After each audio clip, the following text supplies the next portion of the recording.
Hello everybody, SlimKirby here, and welcome back to the Animal Crossing Let's Play. You're currently watching the abridged portion of this playthrough, where I cut out all the fluff and simply talk about my adventures of playing through an entire year of Animal Crossing in a summary format. If you'd rather watch the playthrough in its entirety, check out the video description for a link to a playlist that has all the episodes and stream sessions I've done, raw and unedited. But if you'd rather stick around for these videos, well, just sit back and enjoy my adventures through Popstar. Monday, September 24th. On what should have been a monumental day and momentous occasion, we unfortunately had an incredibly minor setback. Despite reaching 15 days of having a perfect town streak, for some reason the reward wasn't triggering for me, and I don't exactly know why. I checked the fountain every morning first thing, which means we didn't get screwed over by weed growth, which could mean a few things. One, chopping down some of the F-acre trees may have put me below the perfect threshold at some point, even though those districts are supposed to be exempt. Two, I may have miscounted, which I heavily doubt since I've mentioned which day the streak was on in each daily update so far since I got the message. Three, the sports fair messed with the happening, which I also doubt since I feel that would only come into play if the final day itself was during the sports fair. And four, it appears the day after the 15th day streak, which is likely the reason, but I couldn't help but feel paranoid as a result. After all, it was such a pain just getting the message in the first place, and the fact it doesn't tell you what day the streak is on doesn't exactly help either. We'll check back here tomorrow to see if anything changes, but admittedly this day was a quick one just because of my thwarted expectations. Tuesday, September 25th. Well, thankfully that fourth option was the catalyst, because after going to the fountain on perfect day 16, I get the message that I was successful in my quest and will now receive my reward of a golden axe. We even get greeted by the mysterious found deity known as Farley, who congratulate us on our job well done. We did it, guys. Golden axe obtained. The golden axe is basically an indication that we never have to buy axes ever again, because this baby doesn't break. You can use it on as many trees as you want, and it won't even lose its golden luster. Now we can truly get to work on tree orchards without any fear of being held up by tool breakage. I start by taking the few cherries we've grown and put them in the most terrific district in my entire town, the acre where Cherry lives. I still have plenty of work to do, and I'm already getting second thoughts for how I want to structure my tree areas, but I'll talk about that in the coming days and weeks. Plus, we still need to get our oranges as well, so we'll have time to finalize everything when that happens. On the subject of oranges, I've been getting very creative and maybe a little obsessive with sending letters to my villagers in an effort to receive oranges. I've been having a lot of fun coming up with text to use in these letters, and I'm doing everything in my power to try and get this fruit as soon as possible. However, my neighbors are not really biting, unfortunately. Most of the time, they just send clothes as a thank you gift back, and clothes are not what I'm looking for. Heck, I even sent Monique a letter, but it may have been a little more threatening than it should have been. Wendell was also in town today too, but he's also not really giving me what I'm looking for. I'm trying to get the Lunar Horizon wallpaper to match with my space-themed furniture, but unlike Sahara, you can only get one thing per day with him, so we have to get really lucky with what he gives us. It at least seems like he prioritizes stuff he hasn't given you yet, so that's something at least. Anyway, that's actually it for this day. Let's move on to the next day, which is actually another holiday event. Wednesday, September 26th. I forgot to mention this for yesterday's entry, but it turns out my animal friends were wrong about the moon viewing event, as it was on the 26th, not the 25th. So always pay attention to the bulletin board for this holiday's exact date. Anyway, the moon viewing, also known as Harvest Moon, is actually pretty similar to the meteor shower event we had the previous month. Starting at 6 p.m., Tortimer and some of your neighbors will be at the lake to celebrate, and you can actually see the moon in the reflection of the water, which is actually pretty cool. Cherry was not here this time, despite the fact that we made plans to watch the moon together on a previous day. However, off camera, she actually asked me if we could come together later in the evening, once everyone was gone, so we could enjoy the viewing privately. You guys just didn't see any of that conversation since it happened off stream. Yeah, that's totally it. Spork was also here, but he didn't come with Lily this time. Wow, I wonder if maybe something happened between them that put the nail in the coffin of that ship for good. Not to mention, Spork was being rather introspective here as well, or at least as introspective as Spork could be, so I wonder if something is going on with him that we're unaware of. Maddie was also here with Monique, and while I at first questioned her choice of sitting partner, she quickly made it clear that Monique voluntarily sat next to her without her consent, which made me laugh and actually made me respect Maddie a whole lot more as well. Moving on to the Harvest Moon gift, if we talk to Tortimer, he will actually give us a replica of the moon itself. Wow, pretty freaking original, Torty. However, it's worth mentioning that this furniture item is really freaking huge.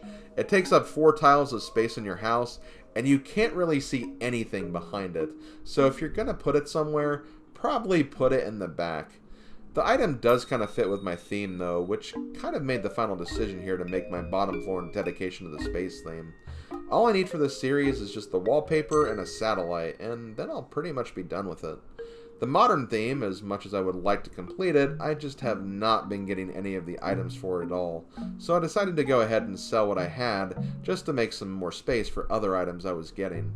I still have the Cabana series for my top floor, but even I'm starting to have second thoughts there too, just because, once again, I just haven't been getting as many items for it, and I've actually been getting closer to completing the Regal and Ranch series.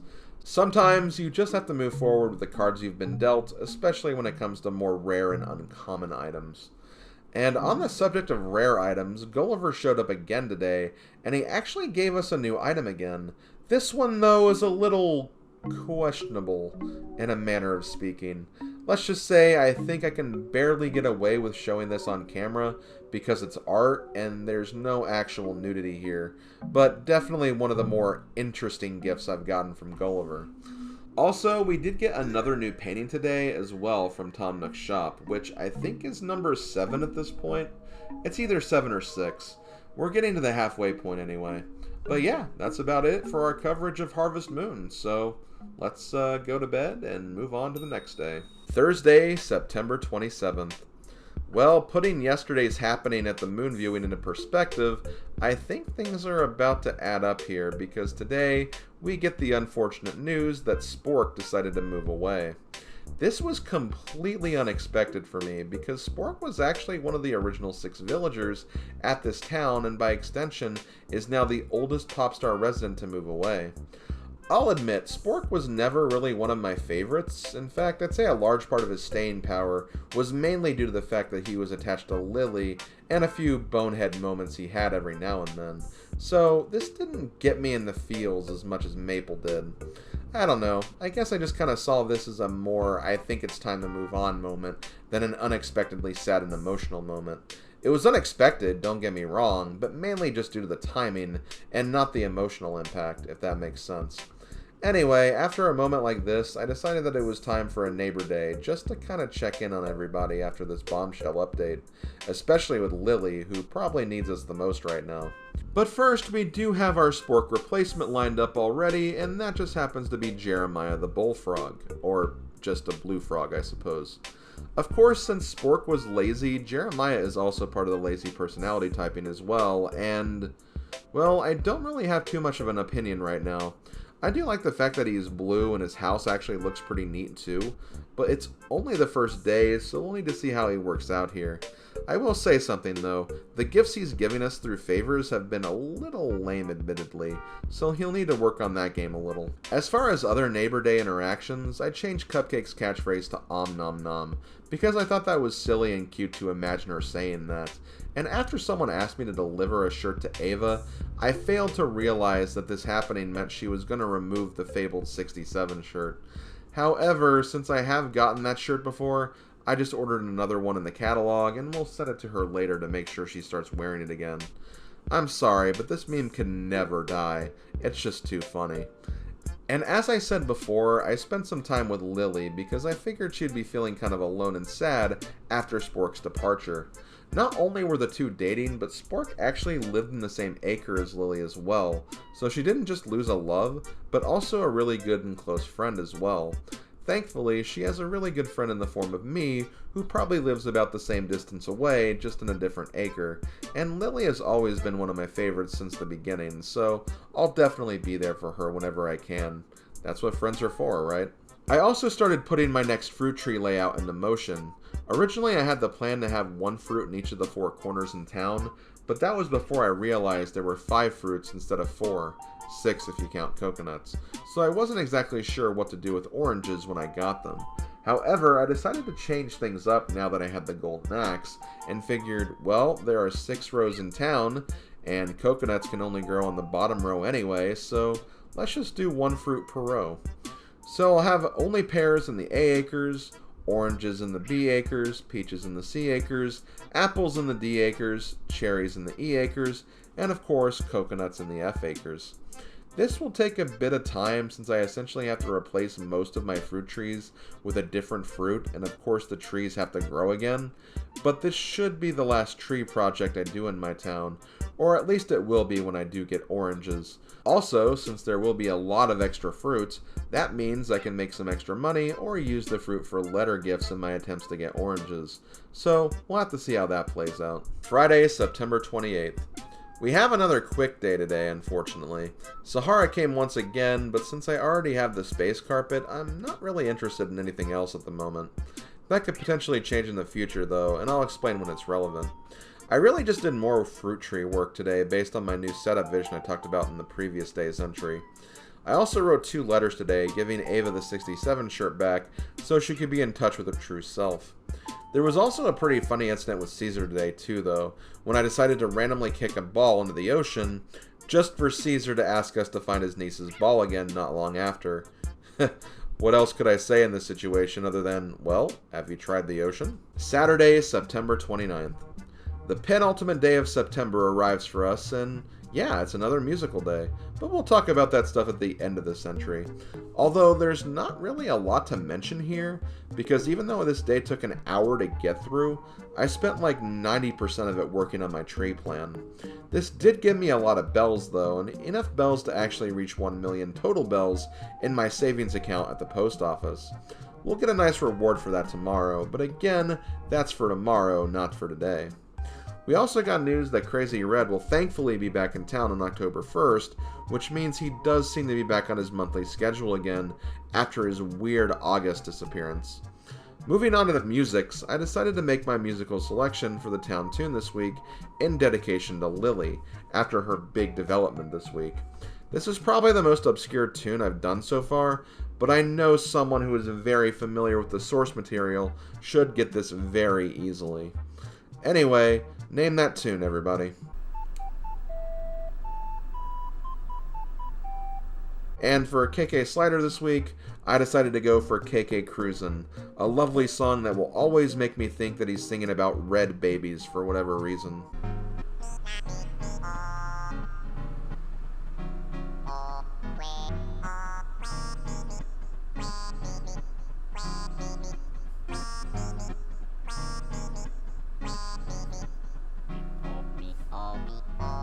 Sunday, September 30th.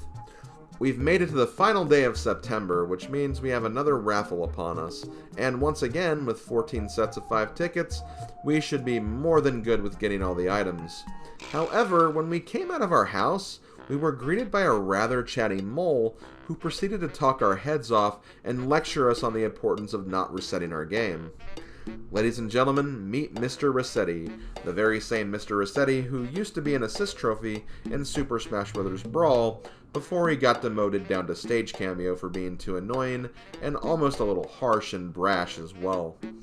In this game, Mr. Rossetti really only serves one function, and that's if you for some reason turn your game off without saving first, and although he serves as just a reminder not to do that, since you'll pretty much lose all the progress you made for that specific day, and the game will act as if you did anything, he's really just obnoxious more than anything, as he tends to ramble on for a really long time. Now, you're probably wondering, why were we seeing Mr. Rossetti today? Did I somehow forget to save the previous day or something? Well, not exactly. This visit with the mole was actually incredibly intentional because I got horrendous luck for the September lottery today. Out of my 14 attempts, I only managed to win one item, and it was an item that I already had, and I just didn't like the fact that I was getting so screwed over by the RNG here. I know the lottery is supposed to be hard to win, it is luck after all, but still, I feel like the odds are not usually this bad to get everything. So I reset my game and tried again, and this time I managed to get all the items. Hey, Mr. Rossetti's rants might be annoying, but it's more than worth sitting through them in order to get what I want. It's also worth mentioning that you can do this to reset other happenings as well. Say if you managed to chop down a tree you didn't mean to, or potentially got rid of an item or creature you meant to donate, assuming that you had it in your possession when you started your day. So keep this feature in mind for a nice failsafe if something like that were to happen. As far as the items that were available this time, unfortunately we didn't get any NES games again, but we were treated to 3 items that are exclusive to the lottery. The covered wagon was unfortunately given out in last month's prizes, so that wasn't new, but we did have a missing piece of both the Ranch series and the Blue series. And since I was in particular looking at the Ranch series as a replacement for my current top floor furniture theme, that was definitely the item I wanted most, so I was happy to get it along with everything else, of course. And for any other final September happenings, I did receive my first reward from the post office after saving over 1 million bells, a box of tissues. I know it doesn't seem like much, but this furniture item does actually give some good points for your HRA score, and is a nice item to place on a table surface as well, if you have one. Also, it never hurts to think about cleanliness and good ways to limit the spread of germs, especially after certain worldwide events we're still kind of dealing with today. Also, even though it was Sunday, I skipped out on turnips again because the price was way too high. It's all good though, because before we head into the next month, we do get greeted by the return of our favorite superhero, Ava67, who is once again wearing the shirt of Destiny. Hooray for that. And with that, this closes out the month of September as we head into October. I was really happy with how this month played out. I managed to cover all of my bases, I took a trip to the island, got all my fossils donated, and most significantly, I managed to get the golden axe as well, and got it in the way it was intended. Heck, I even got one of the last 2 fruits I needed as well, and that was definitely not a victory I was expecting either. As far as October is concerned, I definitely wanted to go a little easier this month, but I ultimately still had some goals in mind. For one, there is a special recurring NPC that we still haven't seen yet, and I wanted to start incorporating this visitor into my regular routines because there is actually a pretty nifty function they can perform for us. I'll talk more about that when I start using them though. Aside from that, it'll pretty much be business as usual, but considering the next 2 months have a bunch of holidays and events, I'm sure there will be still a lot to talk about. So, let's get into it. Monday, October 1st. Welcome to October, folks, the first full month of the fall season. And to get into the autumn spirit, not only is our summer tan finally almost gone, but even the environment is starting to change with the grass and leaves starting to change color. Things will start to look a bit different around here, I reckon. And since fall is a time of change, I decided it was time to make a change of my own for my house, and switch over to a different furniture series. And after getting the ranch hutch from the lottery yesterday, I figured ranch was the way to go, so I bought all the items I had from the ranch series through the catalog, and will periodically switch them out with my current cabana ones. It would have been nice to get all the cabana pieces, especially since 2 of them were gifts from Cherry, but much like the modern series, I just wasn't finding any new ones lately. Although it was kind of funny since we did have another buried item today, and sure enough it was a cabana item that I hadn't gotten yet. Way to tease me, video game. Crazy Red was also here today for his second visit to Popstar, and I got incredibly excited when I entered his tent and discovered an NES console. Is this it? Is Red giving us our first NES game? No, unfortunately not. You see, Red is only offering an NES console, basically the system without a game, so we're still coming up empty in that department. Surely we'll be able to get one NES game in this playthrough though, it's just a matter of when. On the subject of games, I played an incredibly high stakes game with Cherry today, but only because she promised an incredibly rare item in the process, with the stipulation that I would be giving her all of the bells in my possession.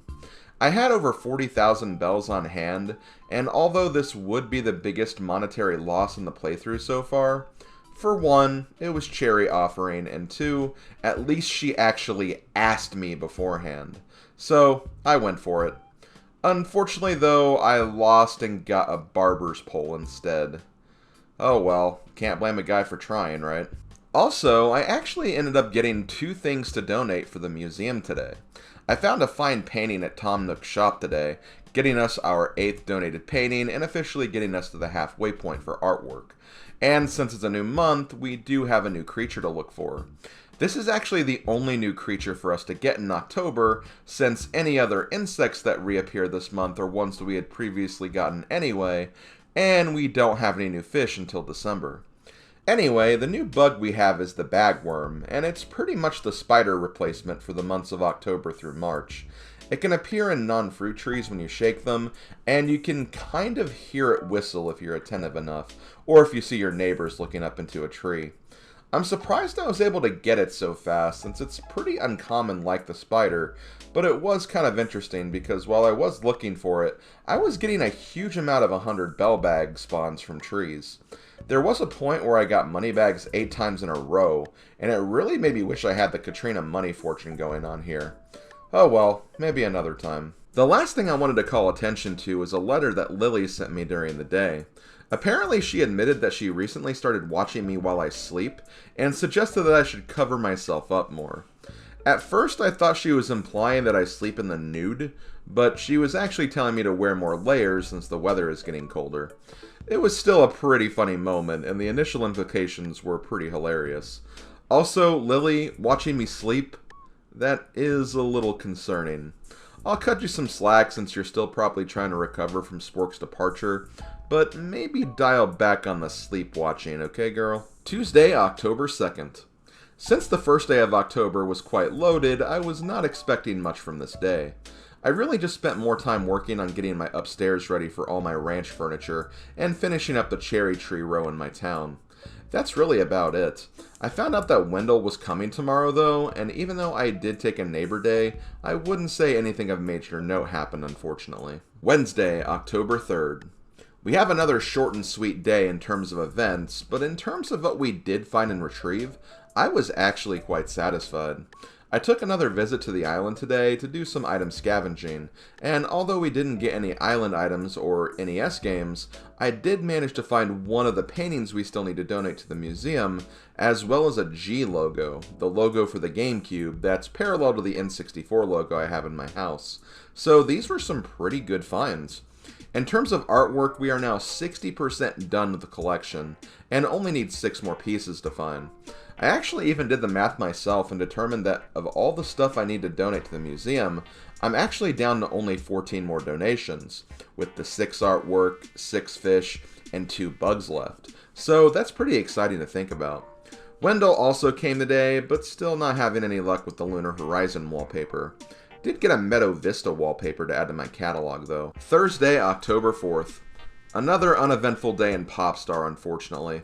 Ava buried an entire garden pond underground, which I get the furniture leaves are supposed to be the embodiments of these items that don't get activated until you place them in your house, but still, it's funny to imagine some of these actual items being buried underground sometimes.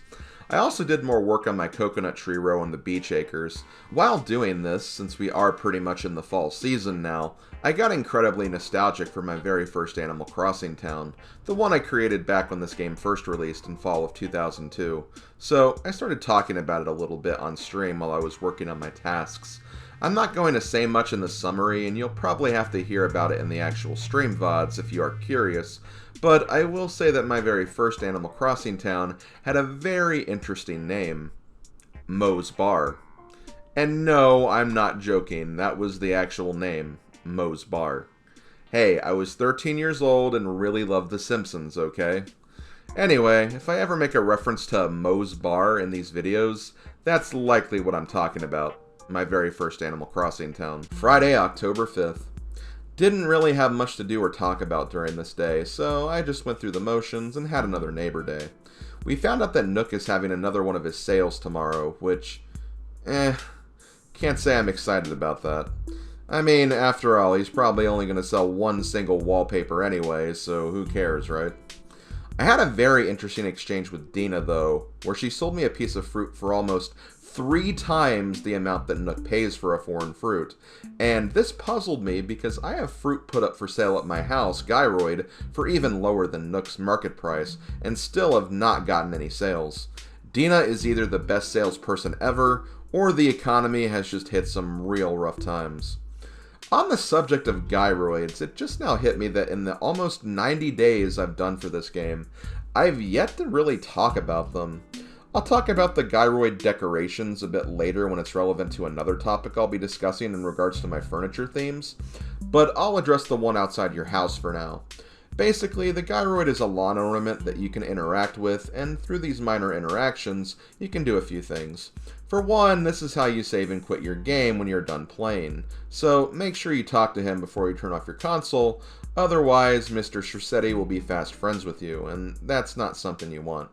You can also set one of your custom designs to be a door frame, and even leave a voicemail-like message with the gyroid that other players can read whenever they visit your town.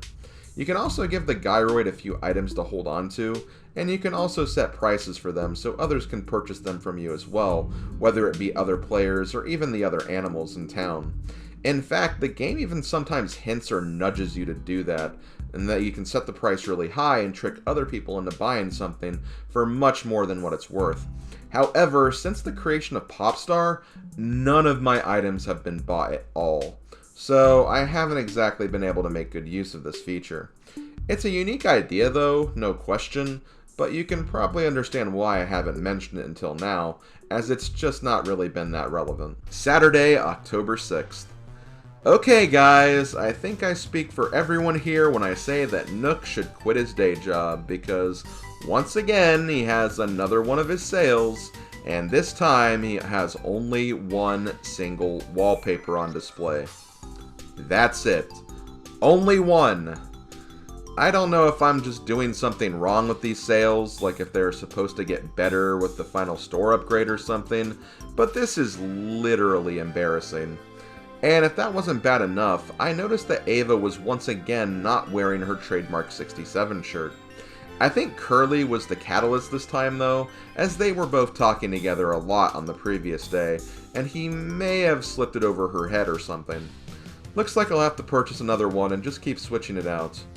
Oh, and because I forgot to do this on the previous Saturday entry, the town tunes that I showcased in the last video were the Dr. Mario Fever theme and the Sonic the Hedgehog Green Hill Zone theme. What did I go with this time? Well, we got an incredibly obscure one, so I hope you're ready for it. Name that tune. Oh wait, did I say obscure? I meant obvious. And for KK Slider, we took a trip to the Wild West and listened to KK Western.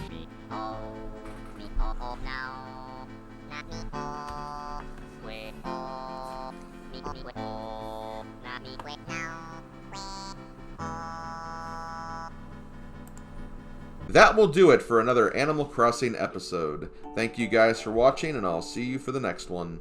Reminder that you can find links in the video description for the unedited recording sessions of this playthrough, as well as individual links to the streams in particular that featured the days covered in this episode summary.